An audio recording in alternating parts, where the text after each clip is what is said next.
네, 안녕하십니까. 정인태의 글로벌 국익 정치 시간입니다. 네, 오늘은 디지털 시대 국회의원의 소멸이라는 주제로 말씀을 드리겠습니다. 네, 우리가 이제 국회의원이라는 직책은 입법하는 사람들이죠. 그런데 한국은 이상하게 이 국회의원이 하나의 뭐 대단한 권력기관처럼 이렇게 고착화되어 있습니다. 그래서 국회의원들이 굉장히 많은 비리와 또 연루가 돼 있고 각종 이건과 연루가 되다 보니까 많은 사람들이 이 마치 진짜 이 국회의원들이 국민의 어떤 그 봉사자로 그렇게 한다고 해놓고 나중에는 권력을 독점하고 있는 그러한 모습을 보게 됩니다. 우리가 덴마크라든지 스웨덴을 보면은 거의 국회의원은 무보수죠. 무보수고 명예직이고 그리고 뭐 자전거를 타고 다니고 보좌관도 없고 그리고 뭐 출장 갔을 때 최저의 어떤 법인카드로 최저의 금액을 사용하고 국민들한테 공개하고 대중교통을 이용을 하면서 국민들과 똑같은 사람들이다라는 것을 인식을 시켜주고 있습니다. 이게 선진국의 모습이거든요. 그런데 그게 정상인데 이 한국은 마치 아주 거대한 권력기관처럼 아주 수많은 보좌관들을 거느리고 각종 특권들을 누리면서 살고 있습니다. 너더라도 국회의원이 되려고 해요. 그런데 결국에는 보면은 이 국회로 들어가서는 아주 그 당리당략하게 빠져가지고 국민을 외면한 채 국민들이 국회의원 좋아하는 사람 그렇게 많지 않을 겁니다. 그래서 이제 디지털 시대가 오고 AI 시대가 옵니다. 그쵸? 이미 이제 우리한테 가까이 왔거든요. 디지털 시대는 이미 이제 우리한테 익숙해져 있죠. 그래서 뭐 청와대에 국민청원을 하게 됩니다. 그러면은 청와대가 답변을 한다든지 이런 일들이 벌어지는데 앞으로는 디지털 국회를 운영을 해서 국회에 어떤 국민들이 입법을 청원하고 거기에 대해서 동의가 어느 정도 이루어지게 되면은 국민들이 이제 디지털에서 바로 찬반 논의를 할 수가 있겠죠. 네. 뭐 잠깐 뭐 국민들은 몰라요. 어떤 요즘에 보면은 뭐 법을 자기들이 그냥 바로 뭐 발의해서 뭐 며칠 만에 그냥 통과시켜 버리고 뭐 이상한 흐름들이 있는데 그런 게 아니라 왜 국민들을 대변하겠다고 하면서 국민들을 대변하는 게 아니라 오직 자신들의 목적을 위해서 움직이고 있는 그러한 모습을 보게 됩니다.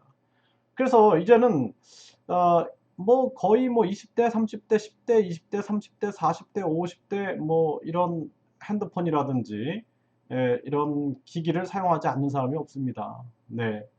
뭐 70대 분들도 보니까 요즘에는 뭐 저희 장모님도 70대신데 문자도 잘 보내세요. 예, 그래서 국민들에게 우리가 어, 디지털 방법을 가르쳐 주기만 하면은 이제 임할 수가 있는 거죠. 또 국회의원들이 뭐 선거 기간에 잠시 반짝 악수하고 인사하고 해서 국회의원을 찍는 것 자체도 우리가 어떤 그 판단할 수 있는 그런 시간이 너무 짧죠. 모릅니다. 저도 사실 누가 국회의원이 됐는지 그리고 또 저 국회의원이 진짜 누군지 이런 거 잘 몰라요. 예. 그냥 나오니까 이게 뭐 진짜 뭐 자기들이 얘기하는 것들 그냥 믿는 거지. 뭐 만나보지 않고 우리가 사귀어보지 않고 어떻게 저 사람에게 국정을 맡길 수가 있겠습니까? 그래서 이 고위공직자, 뭐 장관이라든지 차관 이런 사람들도 마찬가지인 거예요.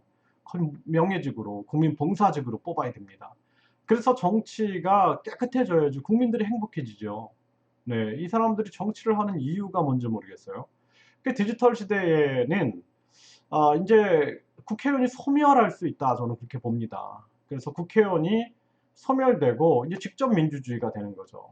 네, 국민들이 진짜 정치에 관심 있는 사람들은 진짜 언제 어디서든지 어떤 법이 지금 발의되고 있는지 그리고 국민들에게 충분히 설명하고 논의할 수 있는 시간을 주고 그리고 표결할 때도 국민들이 우리가 일정을 정해놓고 표결할 수 있게끔 하는 거죠. 그렇게 되면은 직접 민주주의가 실현이 되는 것이고, 그리고 국회의원이 소멸해 버리는 겁니다. 그 예산이 굉장히 많이 절약이 되겠죠. 그 절약된 예산을 가지고 요즘에 기본소득 얘기를 많이 하죠. 네, 기본소득 그리고 뭐 국민 배당금까지 얘기하는 그러한 정당들도 있는데, 뭐 저는 그런 정당들하고 이렇게 뭐 관련은 없습니다. 하지만 그것이 이제 어쩔 수 없는 흐름이 될 겁니다. 그래서 기본소득을 주지 않을 수밖에 없어요. 왜냐하면은 AI가 많은 직업들을 소멸시켜 버립니다. 예, 그리고 이제는 뭐 자동화되고 또 로봇이 수행을 하기 때문에 직업들이 없어져요. 그 사람들이 일 없이 어떻게 살아가겠습니까? 어쩔 수 없이 이제는 기본소득에 대해서 여당, 야당 모두 다 지금 동의하는 입장이 나올 수밖에 없는 거죠. 그래서 디지털 시대에 국회의원들이 소멸해야 한다. 예, 이 정치인들이 끼면은 항상 이게 거꾸로 가요. 중간에 이 항상 모든 게 문제는 중간에 생기거든요. 그래서 국민이 직접 해야 됩니다. 직접. 네, 그렇지 않으면은 꼭 문제가 터지고 다른 방향으로 가요. 예, 짜장면 만들자고 그래놓고 짬뽕 만들고 이런 식이 됩니다. 그래서 디지털 시대에 국회의원들이 소멸돼야 되고, 이것을 국민들이 그 방향으로 끌고 가셔야 됩니다.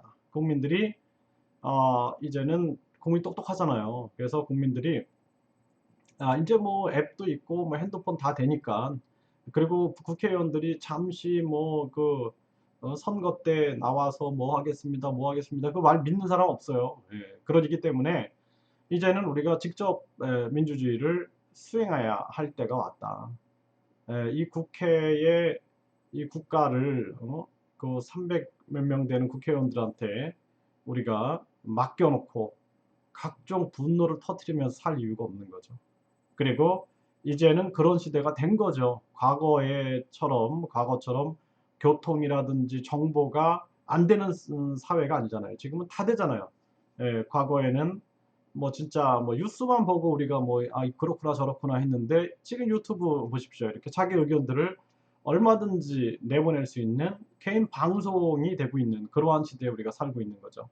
그래서 결국에는 이게 의미가 없는 거예요. 예, 디지털 시대에 국회의원의 소멸로 가야 됩니다. 소멸이 될 수밖에 없어요. 그리고 점점 국민들은 그쪽으로 방향으로 끌고 가야 됩니다. 그리고 앞으로 AI 시대가 열리게 되면은 정말 어떤 그 입법을 할 때도 그거 입법이 가져올 다양한 영향에 대해서도 AI가 분석이 가능할 겁니다. 그런 분석을 통해서 우리 국민들이 판단하고, 그래서 우리가 보다 더 좋은 그런 법률들을 입법하는데 역할을 하지 않겠는가. 저는 그렇게 보고 있습니다. 네, 디지털 시대에 이제 점점 직접 민주주의 시대가 다가오고 있습니다.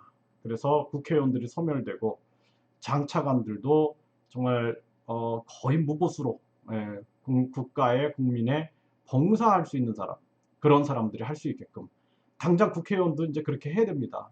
그렇게 해야지 진정한 사람들이 국회에서 국민을 위해서 봉사를 하죠. 그렇게 하다가 직접 민주주의로 가는 것이 현명하겠다. 저는 그렇게 보고 있습니다. 네, 디지털 시대의 국회의원의 소멸이라는 주제로 말씀을 드렸습니다. 감사합니다.